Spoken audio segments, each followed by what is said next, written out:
Welcome to tonight's event to the Ashland County and Bayfield County Inventors and Entrepreneurs Organization's event called Business on Stage.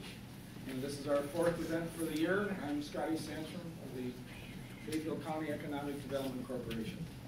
And I'm leaving for Cancun here in just a couple minutes. Last July's presentation with Grant Herman and Gail Green of our Living Adventures Kayak Company was a well-received presentation, a very well-informed presentation. And tonight, we're here to listen to Dave Vetter, Director of Engineering at CG Breading Manufacturing Company in Ashland. And he's going to discuss new product development with an emphasis on methods to commercialize an innovative idea. And now looking forward to our next event after the first of the year will be again on a Tuesday night on January 22nd. We are right now in our planning stage of looking at something in regard to financing for entrepreneurs. We're just kind of solidifying some things, so we'll make sure we let you know by probably late December, no later than early January, what we're going to plan to have on that evening. But in April, for our event at that point, we've secured Bob Jacquart and Gina Thorson of the Stormy Cromer Hat Company in Ironwood. And say that fast 10 times. Hats off to them. But really looking forward to having them come and to share how that company started and how they've grown over the years, so that'll be a great presentation.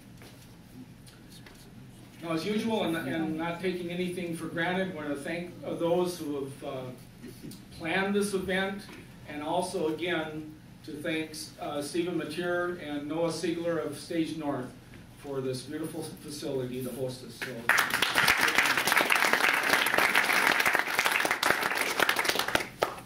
and now looking at our sponsors for tonight, this is a great opportunity to thank Gary Lapine and his wife Kate for being our season sponsor for this whole year. And what that means is they invested ad space in the Evergreen Shopper throughout all of these 4 events. They've also provided great radio spots to promote the event, and just recently announced, Gary is again going to provide that investment for us next year. So that's a great encouragement. Secondly, for our key sponsor tonight, Dave Breading and the folks at Breading's in Ashland, CG Breading Manufacturing. It's great to have local businesses that are willing to invest in economic development for those who come in here and be encouraged. So thanks so much, Dave.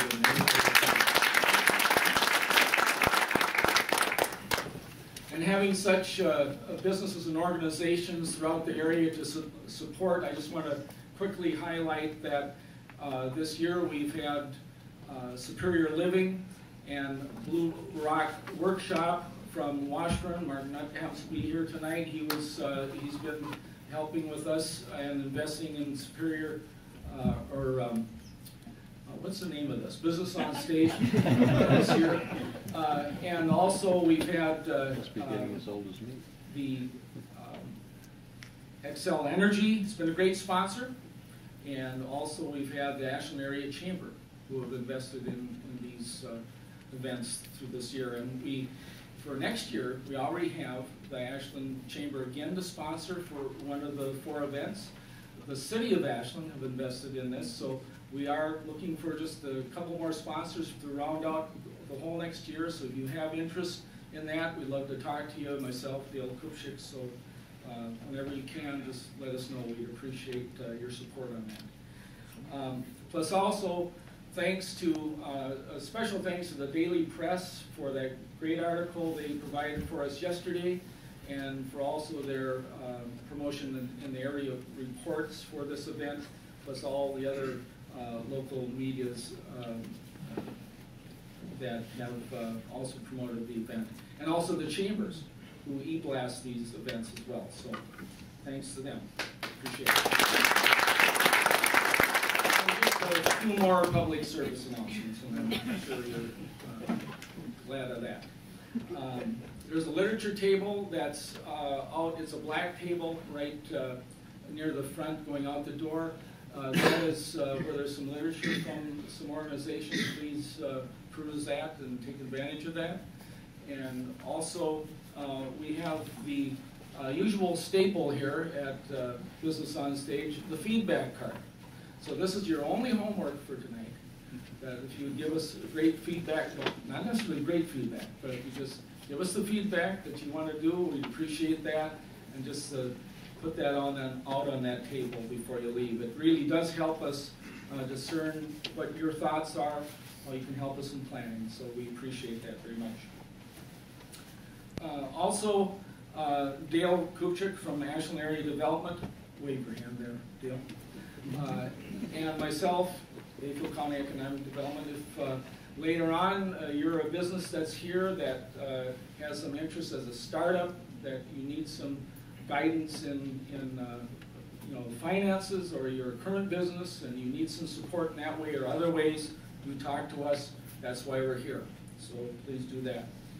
And then lastly, we're going to have question and answer opportunities after Dave's presentation right here in the theater for a bit. And then afterwards, I'm sure Dave will be out in the foyer and further connections and opportunities to get some insight there mutually. So without further ado, I'm going to introduce Dale Kuchiki. He's the Executive Director of the Ashland Area Development Corporation, and he will introduce Dave Vetter.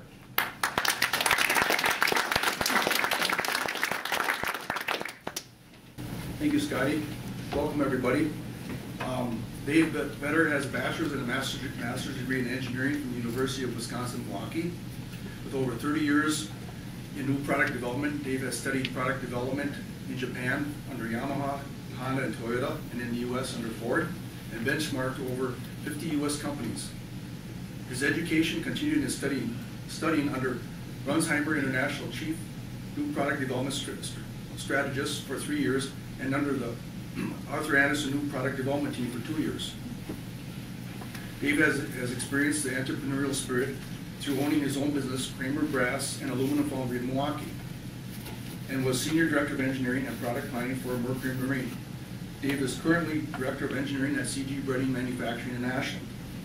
And in his spare time, Dave gives back to the community through being a U.S. PTR tennis teaching professional, a volunteer coach for local tennis enthusiasts, a member of Ashland Charter School Development Team, a member of Ashland School District Community Advisory Team, and member of an advisory team for Ashland School District Project Lead the Way. Let's give Dave a warm welcome.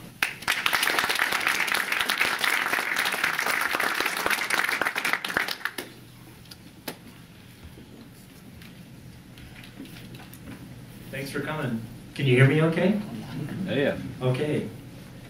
Did you ever think that, I've got this idea, and I think that I could make $1 million. You think, I've got a great idea, and I know that if we would go to production with this and we would commercialize it, it would be a big, big success.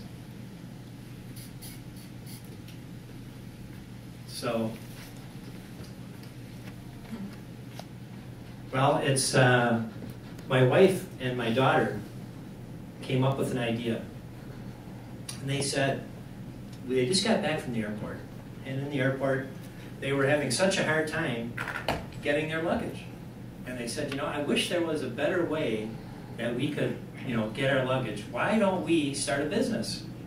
Why don't we make polka dots? Why don't we make stripes, zebras?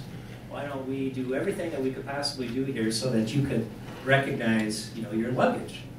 So, all right, I've never really passed judgment on this, but at the end of today, I'm going to pass judgment on that idea, and I'm going to use some of the concepts that we learned. So it's, so this I think is a pretty good picture. So, all right, next. So our agenda today, I'm going to go over new product development. I'm going to talk about it, and this has come from my experience And it's a concept that I use, and it's a way to think about new product development. It's something I've started writing a book a few times, and this is the foundation of the book. And it's not something you can find anywhere. It's something that I've invented myself. And it's a new product development overview, and it's a process. And I'm going to share it with you. It's very simple. I really like visual things. And so there's very simple. It's just actually a couple circles. And so we're going to talk about the different types of innovation, business types, and some guidelines, which are really things that I've learned that I think are really key. And I'm going to give you two examples, a good one and a bad one. And then, we'll have questions. But of course, before questions, I'm going to pass judgment on my wife's and my daughter's idea. Okay. New product development. I'm up here not as an engineer. And I don't want you to, new product development is not just engineering. It's actually, I call it a business process. So it involves so many different aspects. So many different functions is the word that I use. So I say it's like a cross-functional process. And so I just happen to be in engineering, but I've been fortunate enough to spend a lot of time in engineering, in marketing, purchasing, manufacturing, and finance and sales. And so it's allowed me to have a unique view of new product development that you just don't get very often. And so that's what I'm sharing with you, is this view. So I'm up here not as an engineer, but more as a new product development person. The expectations are, what you're going to learn today is not going to ensure your success. So I just want to make sure there is no here that says you were going to win and you're going to become a millionaire. But if I could tell you that, I wish I could. So it's going to prove, if you understand this, it's going to improve your chance for success. I call it a batting average, because you want to raise your batting average, with your ideas. As entrepreneurs, you want to raise that average, and you want to reduce your wasted time, and also the things that I'm going to show you. It's going to inspire some creative thinking, which is really important as an inventor and entrepreneur, because you have to test your idea. You have to think innovatively, and I'm only covering it at a top level view. Okay. So here is this big picture, and it's actually 3 circles. One circle is called research and development. That's where you're really doing some introductory type work, and this is almost like a pipeline. And the next one is product development. A lot of times when people think about product development, they think just about this one circle, which is I'm just going to take an idea and I'm going to get it into production. But actually, R&D comes before it, product development. And then what I find, especially inventors and entrepreneurs, forget this last bit. When you get a product out in the market, you have to service it. You have to have, you have to be able to supply and warrant your product. So it's an important part of the plan. So this is a pipeline. And of course, part of that, also supporting all of that, is your partnerships, people, your skills, your patents, buildings, just processes, and a whole bunch of other things.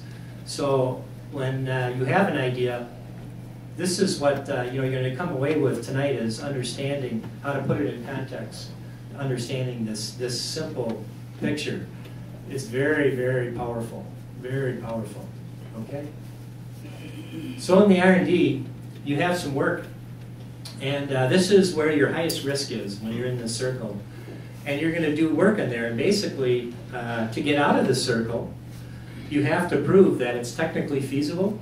In other words, that it works, whatever your product is. You have to prove that your customers like it. So R&D isn't just about making something and thinking, oh, I've made this part. But it's not. It's you have to prove, when you leave this area, you have to prove that your customers like it, and you have to be able to make sure that you can make it. So there's 3 things, and so I hear people say, well, I'm making a prototype, and so in my mind I think, well, what kind of prototype? You can make a prototype in here where you're making it to prove technical feasibility, which is, you're spending the least amount of money, you're proving just the things that you need to prove, and the rest of it, you don't care. You don't care how it looks, you don't care if it's stylish, it just doesn't matter. So, but then if you're doing one, later on, it's got to look pretty because maybe there's a different reason for it. So this is the R&D circle. And when you're done, and you can prove this, then I say your idea can go up on the shelf. Your idea is ready for development and commercialization. It's ready now to be commercialized. So here's product development. And this is most common used in the industry. It's called the stage gate process. And the stage gate process is just a series of stages that you go through in order to get your product into production. And these are standard industry type of words that are used. And so I'm not inventing anything here. This would be something that's common industry language throughout the world for anybody that does product development. And so from here, you're taking something that came out of R&D, you've proved your customers like it, you proved that you can make it, and now you're going to go make it, and you're going to start to invest some money in it. And then when you're done in this circle, you're in production, and you're commercializing, you're selling your product. Next. And so I'm not going to spend any time talking about service and support, but this is really a key statement here. And the whole reason you do this R&D is because your risk is at the highest, and you want to spend the least amount of money. And then when you come out of R&D and you're going to get into product development, you say, I'm going to go commercialize this idea. That's when you're going to start to spend money. You have to spend it for tooling, you have to spend it for machinery and equipment. And at that point, you still have a risk, but it's still going down, and your spending's going up. And that's kind of the way you want to manage this. This is really an important concept. And that's why you don't want to be doing R&D when you're doing product development. That's kind of it's a guideline I don't bring up later because I'm covering it right now. But that's one takeaway for you. You don't want to do R&D when you're trying to go ahead and sell something at the same time. But that's, again, there are still special cases where you do it. So I'm giving you guidelines, I'm not giving you rules, only guidelines. Okay? So the innovation types, I think it's kind of interesting. To understand that there are different kinds of innovations. And we kind of have an extreme, the two extremes of innovation. One is disruptive type of innovation, and one of them is incremental innovation. On the disruptive side, it's something that's really new. And what's really interesting about it is nobody's coming up to you and saying, I want that. They're not saying that. Customers need it, but they're not coming up and saying it. Nobody came up and asked for a minivan. Nobody came up and asked for an iPad, a personal PC, or an intranet. But somebody understood us as customers and said, I know these customers need this.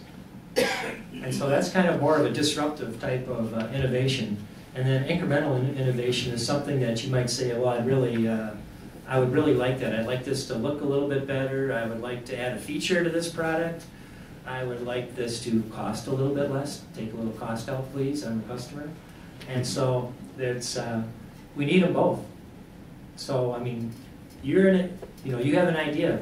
What's your idea? Is it disruptive or incremental? And I can tell you if it's disruptive, it's a harder buy-in. It's harder to make it work. An incremental innovation might be easier to kind of pass through that pipeline. So there's always all these little barriers to you. So there's different types of business types of different types of businesses. And the reason I bring this up is because we're going to talk about partnerships. And this is, again, a very simple concept, but very powerful. There's three basic business types, and the way I characterize it. And one is build to stock. It's high volume, and that means that the company's building to stock, and it's relying on a forecast, basically. So it's like cell phones. When you go order a cell phone, they're not waiting for you. They're basically, that's coming out of inventory, out of a big distribution center. And so the businesses that do that have a whole different type of manufacturing process. They have a planning process.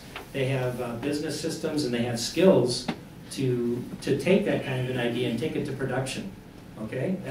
They have those skills. It's a different set of skills, and every business type has a different set of skills.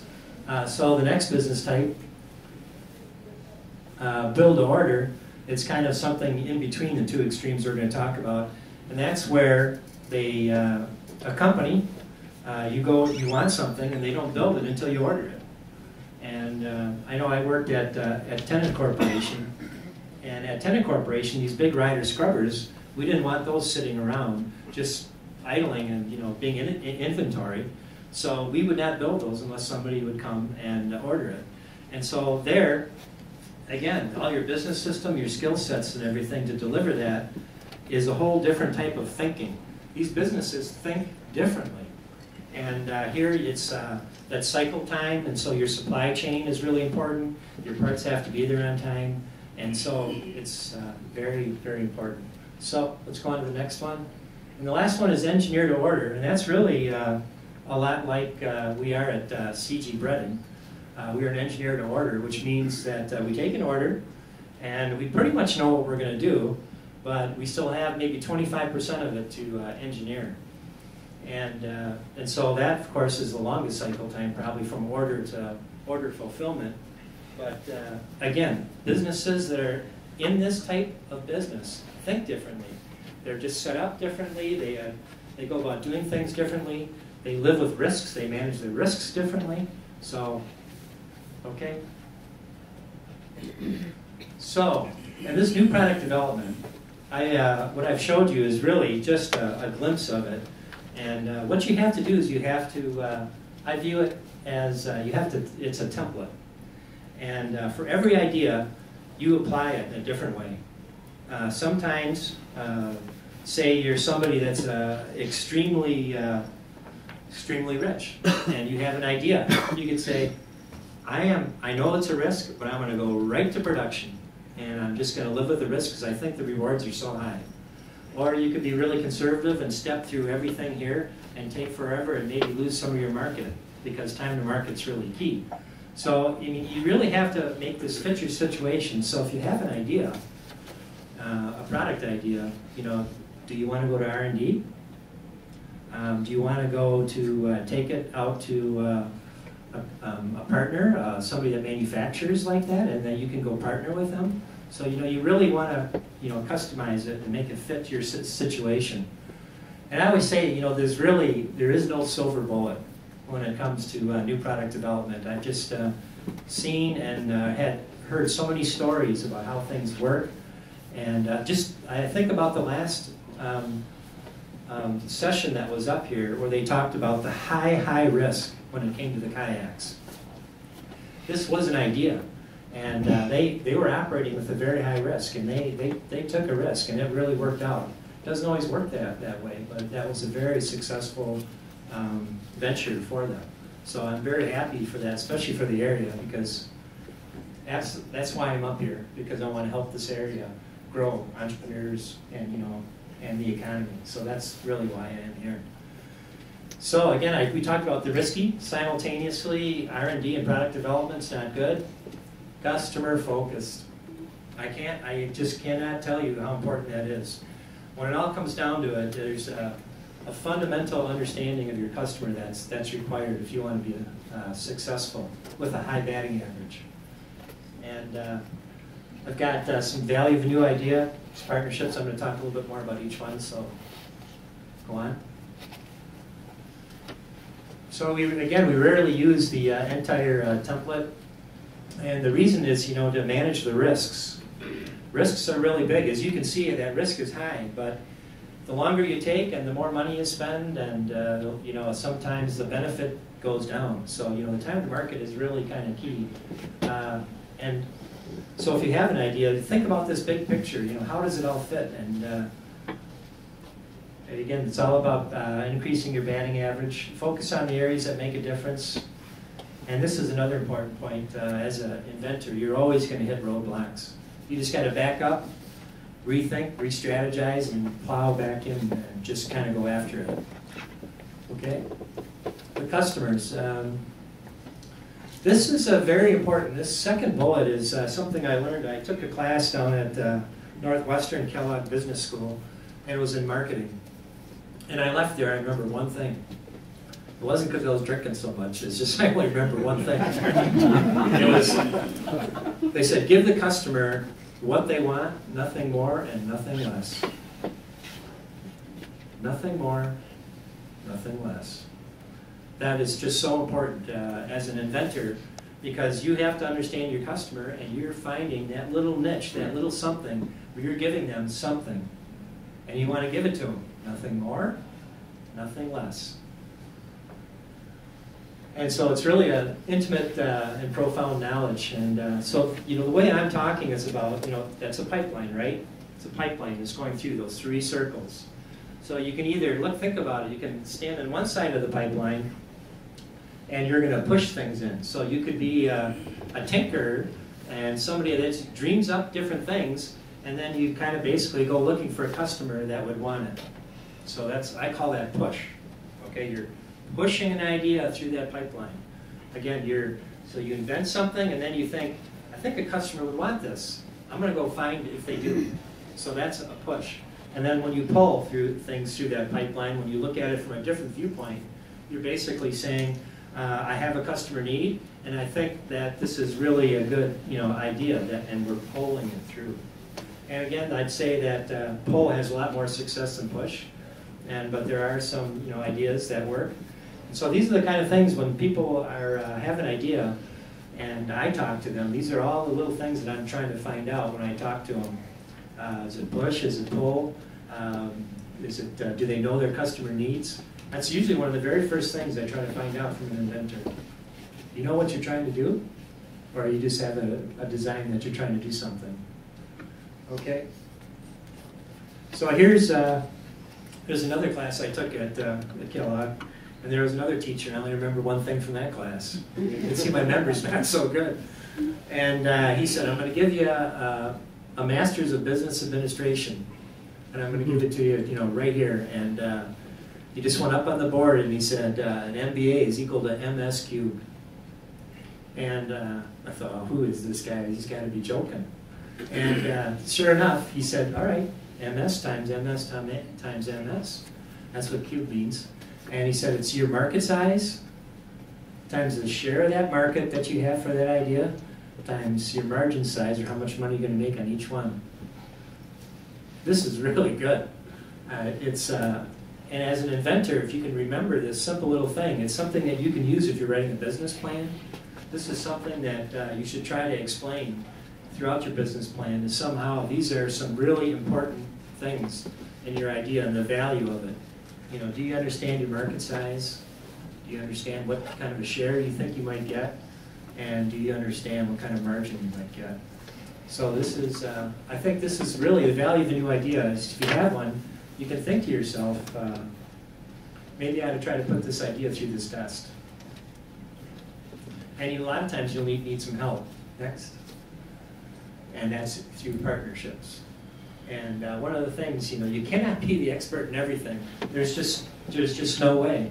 Just like I've got a very good overview of new product development, there are experts in those areas in marketing that know more than I do, in finance, even in engineering. But I just happen to have an excellent overview, pretty high level of it, but there's experts everywhere.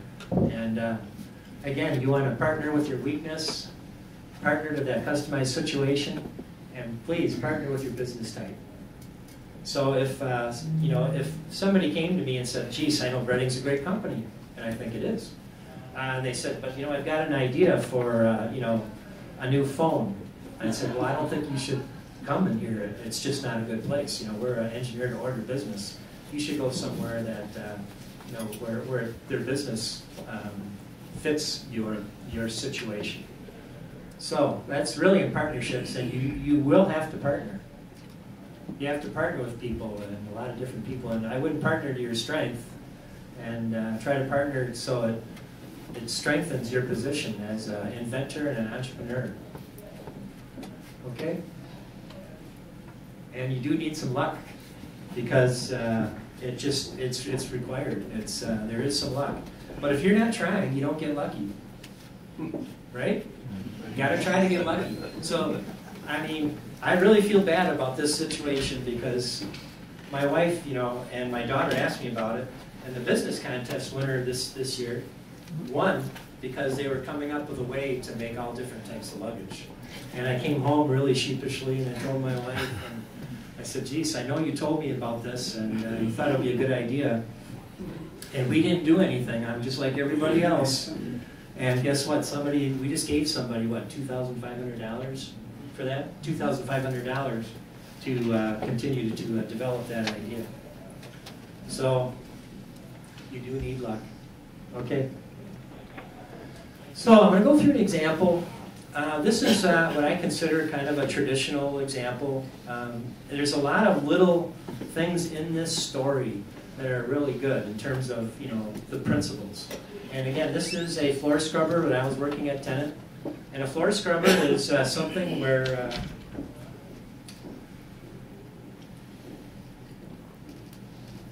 on the top end you put clean water, and then on the bottom it scrubs it, vacuums it up, and then you get the dirty water in here. So it's a floor scrubber. Okay, water gets put in here, and then it squirts it down on here. You got a couple brushes, and then you've got something that vacuums it up right here, and then you get some dirty water. So that's how a floor scrubber works. But I also have a hint for you. Who washes their carpet? Do you use soap? That's great. You shouldn't really use soap. When you use a carpet extractor, so this has nothing to do with my presentation. If you have a carpet extractor and you extract the water out and it has soap in it, you only pull like 70% of the water out, which means you're leaving 30% in there. If it has soap, I don't know if you know this, but soap attracts dirt. And so your carpet really will wear out much faster if you use soap. We've done a lot of, we probably the world leader in carpet type of research at Tennant. And so, I just thought that was just a little tidbit of information I always like to share with people. You can keep your carpets longer. Okay, next. So we are a national store chain. They came to us and they said, geez, we want to reduce our floor cleaning and maintenance costs. Simplify the operator interface because we have such a high turnover. People come here, they work for a short period of time, they don't get paid that high, and then they leave. And so we want to make our equipment so you can make, so it's easier to operate, more intuitive. And so we said, oh, okay. So how do we do that? So what we did is, next. We went to actually this was Target. And at Target at night, you can be there when they close the doors. And when they close the doors, they're locked until 6 o'clock the next morning. So there was another engineer and myself. We went to the store, and we were locked in every night for 2 nights. And so what happens is, over here at the restrooms, you got your scrubber, right? Remember that? It wasn't too long ago. You hit the scrubber, you get it full of water, travel all the way up here, and then you start going back and forth scrubbing the floor. And you go about right here, and you go, oh, I'm full. Travel all the way back, down here, dump the water, get clean water, travel all the way back, and say, I think this is where I finished, I'm going to start again. Get the point? I mean, it's pretty wasteful, isn't it? And so I was with somebody that's smarter than I am, and this person said, why don't we make this water rather than just dumping water? Why don't we, foam it so we're only using, maybe 80% less water? Why don't we make it, foam? Because we really just need to wet the surface and clean it, right? That's what we're doing. And so I was I want to go home right now. And so at that point, because I happened to have been the vice president of engineering for the company, I could, change the priorities right away. So that next day, we basically went about into an R&D mode. Next. And so we basically tested various methods to produce that foam, including the chemicals, very crude testing, remember, low cost. And so we take something, drilled holes in it, and we had stuff hanging out the side, and it really looked horrendous. I mean, it was ugly. But we got it to work. We verified that it worked. And so it probably took us 3-4 weeks of testing. We verified the time and the cost savings, and we applied for a patent, a very broad patent, and which means it's very powerful. You can't design around it. So that basically, means we coming out of the R&D circle, put that product up on the shelf and said, we can do something with it. Such a good idea, we grabbed it right away. And so then we went into a planning mode. And so this is the type of thing that goes on when you develop a product.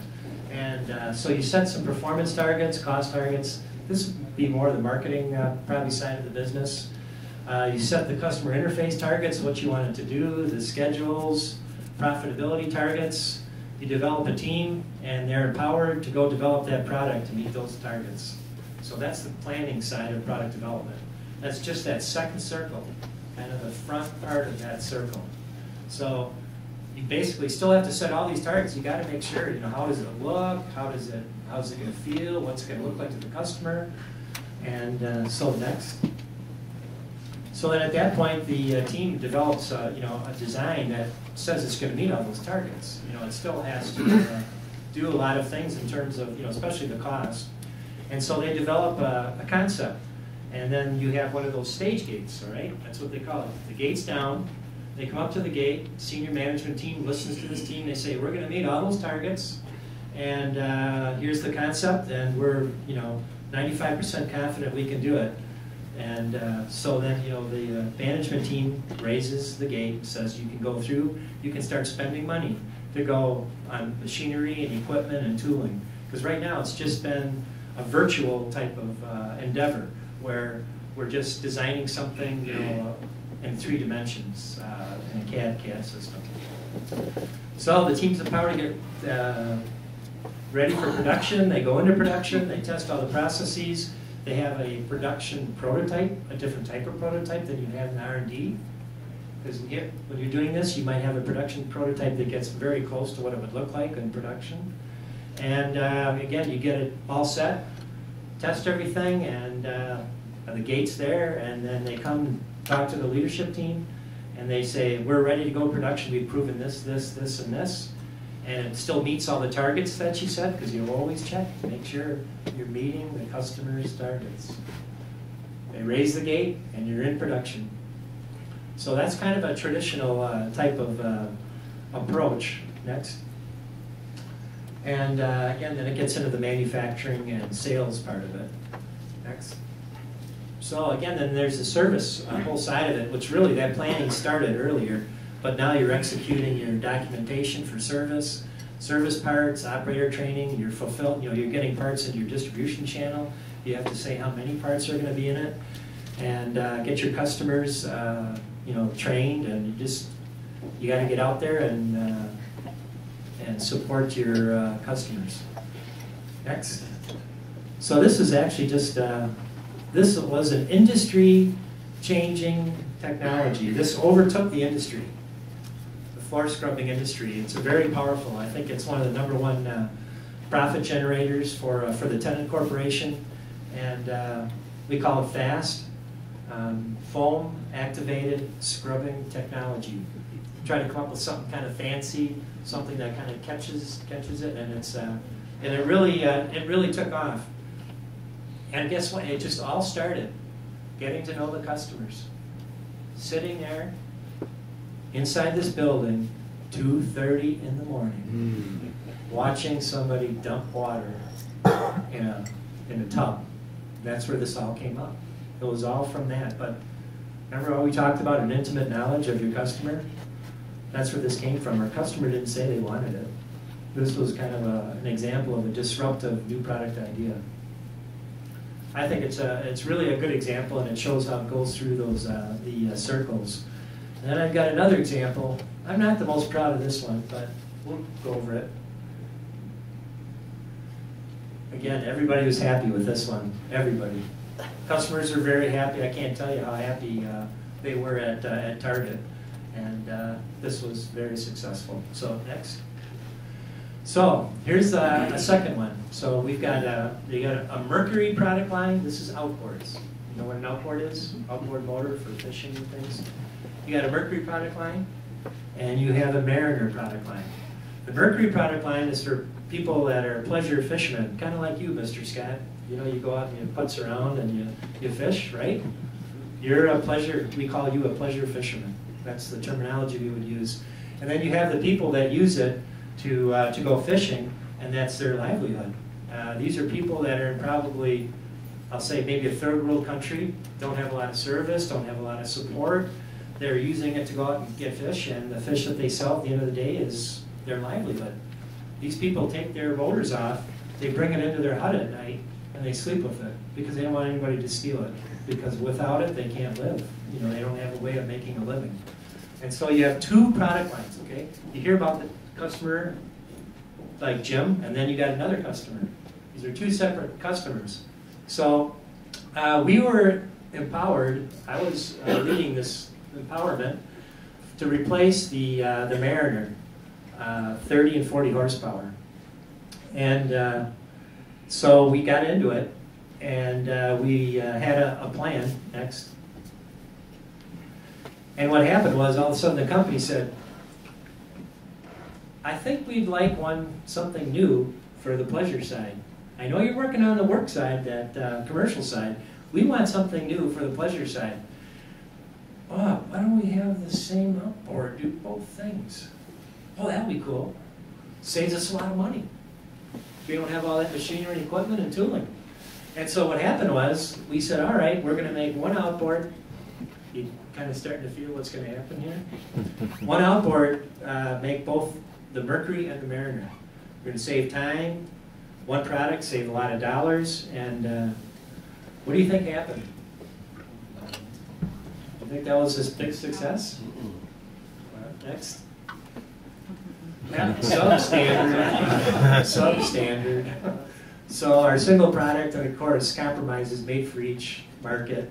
We're not giving the customer exactly what they want. Nothing more, nothing less. We're giving them something less.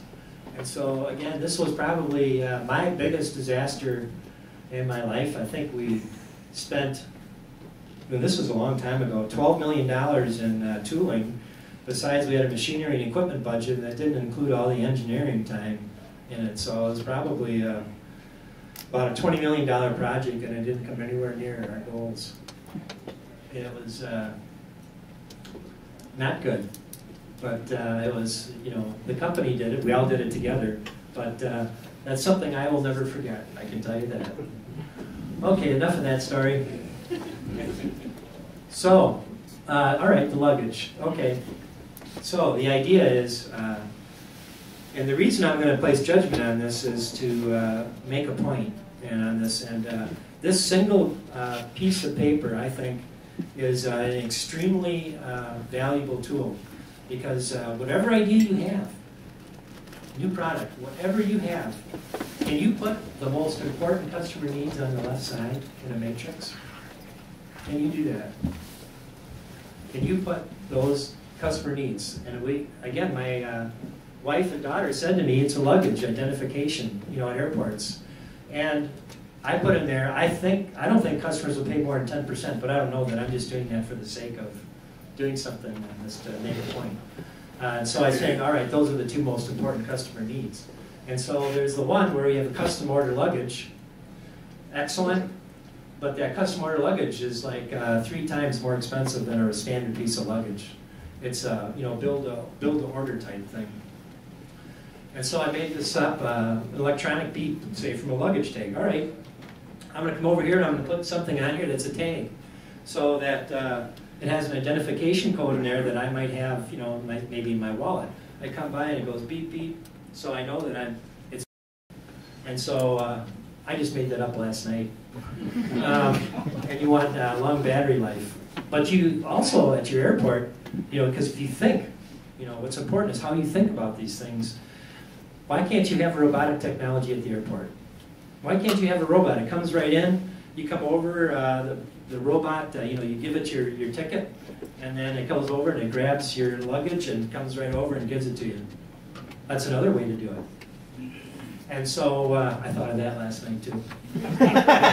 So, but the cost of maintenance, you know, equipment is just a barrier to entry. And so I said, you know, if I was looking for the best idea, something I would invest my time in and maybe give some angel type money to, I would give it to this one in the middle.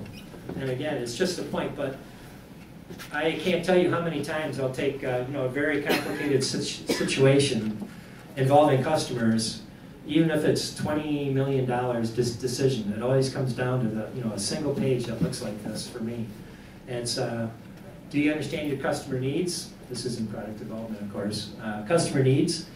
And have you thought about different solutions? That's why I like this, because think about it. If somebody comes and they just have one way to do it, and they haven't thought in a broad way, how do you know there's not better ideas out there if you haven't even taken the time to think about it? So when you see something like this, you know somebody has thought in a broad way, tried to think of all the different ways you could do it, presented the best ideas on here so you could compare them, and also they knew enough to put the 3, 4, or 5 most important customer needs. I mean, this is really good. This is something that's a tool that as an innovator and an entrepreneur you can do. Try to do this. Try to take the most important customer needs, put them on the side. Do you really know what they are? Have you verified them? Or are you, is it a disruptive one and you're high risk and you're thinking you know what it is? So I think that this is, I guess I'm going to have to call my daughter tonight and tell her I didn't like her idea. Okay, next. And so here's the summary. I had this was in PowerPoint, and for some reason when we transformed this into this software, it's changed some of the format, but I'll go over it. So you now have basically a kind of a college degree in new product development, and you understand the 3 business types. You also have a college degree in business because you understand what the MBA is, and down here it used to say you are now officially dangerous, very dangerous. But I think it's pretty exciting. Some of the things that I think I've gone over today with you. I know I've kind of hit the highlights, but I'm hoping you take away a few things from this talk that will inspire you, maybe talking about new ideas, and maybe even starting a business for yourself. Next. So at this point, I'd like to open it up for questions.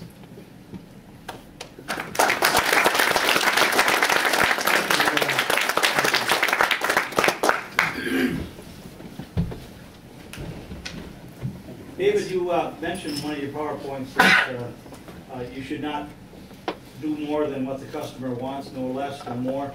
But in a new product, don't you think you should create a marketing desire for that product? You don't know what your customer wants until you produce something that you find out they want. Well, that would be more like in a disruptive one where a customer doesn't know what they want. And there it is. You're right. It's not very clear. When you have a disruptive type of idea where customers don't know that they really need it, but we know they really need it, it's not as clear cut. And so I don't have much more to say other than that's where new product development is a little risky, a little bit like playing chess.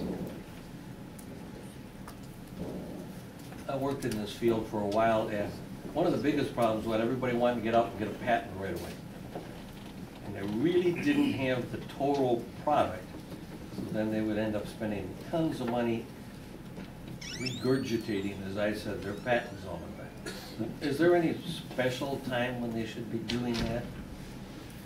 The question is about when's a really good time to get a patent, and there's different theories, and it has to do with risk. So say you kind of starting to get an idea and you have a rough concept, and it's a really good idea, and then you say, well, I'm going to go get a patent on it, but maybe you haven't really necessarily proven it'll work yet. So the risk is that it may not work as well, or you may have to change the patent, because it doesn't cover it in the way that you had intended. However, if you wait until everything is proven, everything is perfect, somebody might beat you. They might beat you. And today the laws have changed, and so it's first to file. And so today, it doesn't matter when you invented it. If you could prove, say you and I both had the same idea, but you had it 5 years before I did. If I filed first, I win. So it's, even at Breading, we do a little bit of both. There are some times that we see something that we think is really strategic for the company, and we're more apt to do conceptual, and get it out there. And sometimes we wait till we prove something a little more. We do a little bit of both. So I can't say there's a really good rule, but you have to understand where your risks are. Another thing you should tell them is I have a patent, and to go through it, to deal with the patent agencies, like dealing with the mafia. You know, Oh, it's fun. You don't get not a lot of fun. It costs a lot of money, and you really have to have a good patent attorney. Not somebody that says, "Oh, I've done this a couple times." Well, we, tried to get a patent attorney that we worked with for a while, because then they get to, they're investing in you and we're investing in them. They get to know our industry, they get to know our customers, they get to know us, our technology, how we think about risk. And it's really good to have somebody that you work with over the long haul. And if you're an inventor and an entrepreneur, you don't really have that luxury. You don't have that luxury. So that's why it's really good to talk to various people and get their insights into it. And before you proceed on it, because it can be very expensive, especially if you're going to go international. So yeah.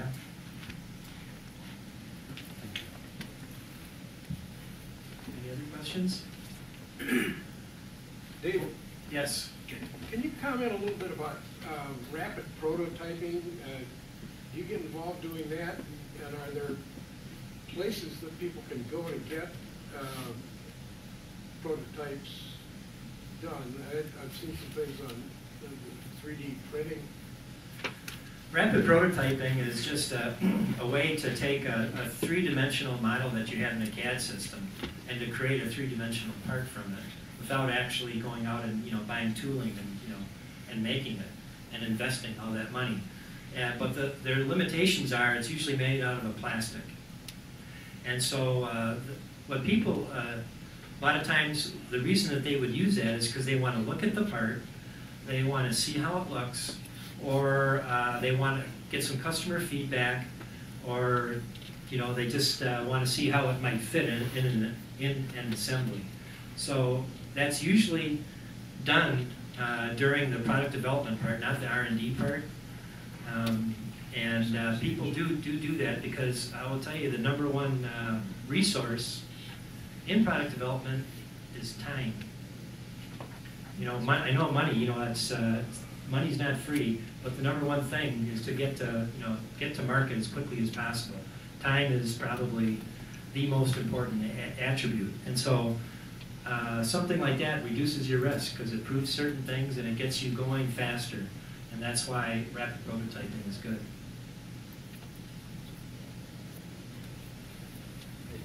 If I could follow up on that, so a couple of examples that you provided where you're already working or you're in a corporation. So what if I'm a guy off the street that has an idea?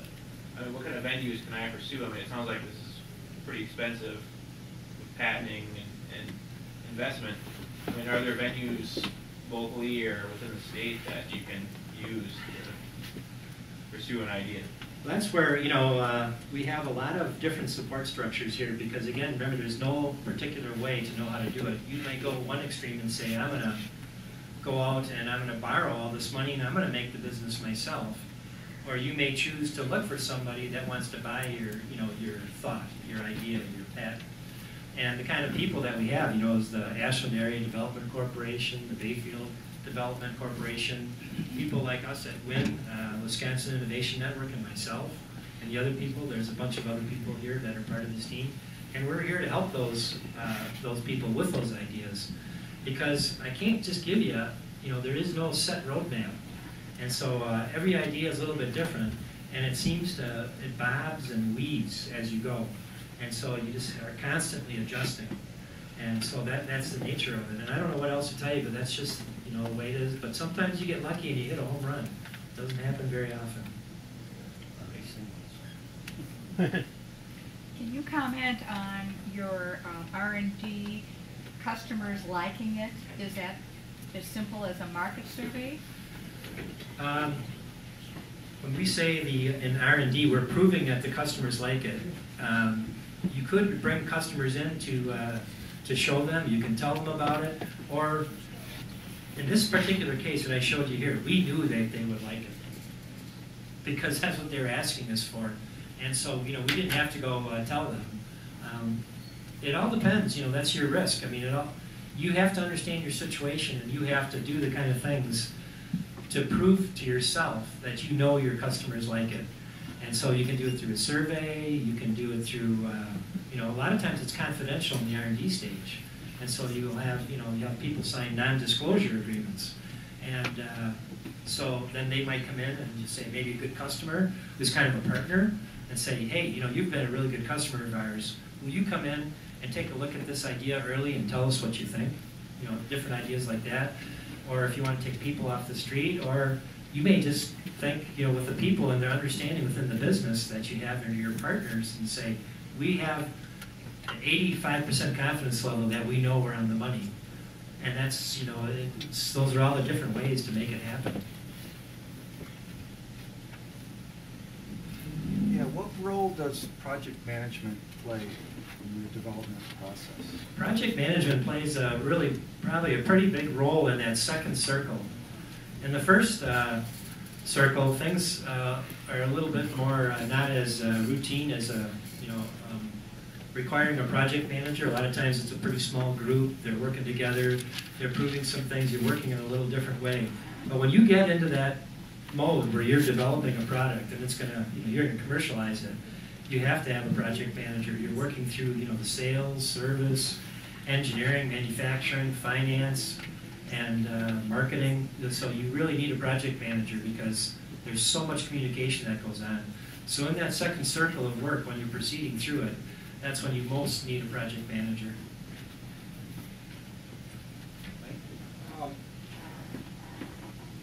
It seems to me that a company can be disruptive, and then an incremental. It strikes me like Apple, when it came out with the iPhone, is used to being disruptive in technology, and they didn't quite maybe know what to do when they're making incremental changes. I mean, do you see that? I can tell you that Steve Jobs did not believe in market survey or talking to customers. Absolutely not. He just said, I know what we're going to do. Maybe some of the people around me don't like it, but I know what our customers want, and I'm going to go do it. Well, that's another form of doing things. But I'll tell you what, it worked well for him. Any other questions? Save your money. It costs a lot of money to bring a new product onto the market. It does, and that's why it's really important to partner, especially if you're an inventor and an entrepreneur. Unless you have a really small idea and you start small and maybe you can grow, it's really good to partner. I worked with one guy that had something that was going to put in the grocery stores, He didn't realize he had to buy shelf space in every grocery store. Yeah, you'd be surprised what you learn when you get into this and start to understand really what things cost, the people that are in the business of new product development know. And so, I can't tell you, I think that most entrepreneurs and inventors underestimate by a factor of 10 how much money it's going to cost to get started. Sometimes they're better off. Explain to them what a royalty is. Explain what a royalty is? Yeah. Royalty is if you have a patent and somebody else wants to use that intellectual knowledge, and they say, hey, I'm willing to pay a royalty in order to use that, but I'm not going to buy your patent, I'll just pay so much per part that I make. That's an example of royalty. Man? Do you ever run into ideas that are before their time? I think you maybe said something that you get an idea and then you don't act on it, and then 2 years later somebody else does. Yeah.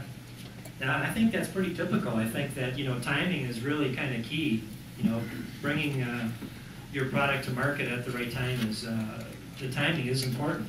It's, even if you have disruptive type of an idea, but if your customers aren't ready, even though they might be ready in 2 years or something, you really have to time it. So it's, not sure what else I can add to that. Okay, well, I think it's kind of getting kind of late, and I'm hoping that this was appropriate timing during this and everything, so.